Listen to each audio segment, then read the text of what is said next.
সীমা বলছেন, গিরিশ ঘোষ ঠাকুরকে পুত্রভাবে চেয়েছিল। ঠাকুর তাতে বলেছিলেন, হ্যাঁ বয়ে গেছে তোর ছেলে হয়ে জন্মাতে। তা কে জানে মা, ঠাকুরের শরীর যাওয়ার কিছুকাল পরে গিরিশের এমন একটি ছেলে হলো, 4 বছর হলেও কারোর সঙ্গে কথা বলেনি, ভাবে ভাবে সব জানাতো। ওরা তো তাকে ঠাকুরের মতো সেবা করত, তার কাপড় জামা, খাবার জন্য রেকাব বাটি গ্লাস সমস্ত জিনিসপত্র নতুন করে দিলে সেসব আর কাউকে ব্যবহার করতে দিত না।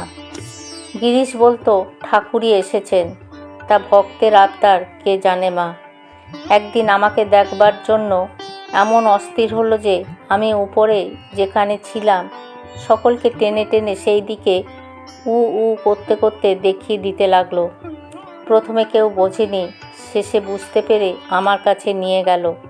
তখন ওইটুকু ছেলে আমার পায়ের তলায় পড়ে প্রণাম করলে। তারপর নিচে নেমে গিরিশকে ধরে টানাটানি আমার কাছে নিয়ে আসবে বলে। সে তো হাউ হাউ করে কাঁদে আর বলে, ওরে আমি মাকে দেখতে যাব কি, আমি যে মহাপাপী। ছেলে কিন্তু কিছুতেই ছাড়ে না। তখন ছেলে কোলে করে কাঁপতে কাঁপতে 2 চক্ষে জলের ধারা এসে একেবারে মায়ের পায়ের তলায় সাষ্টাঙ্গ হয়ে পড়ে বলল, মা এ হতেই তোমার শ্রীচরণ দর্শন হলো আমার। কিন্তু ছেলেটি কিন্তু মা 4 বছর বয়সেই মারা গেল।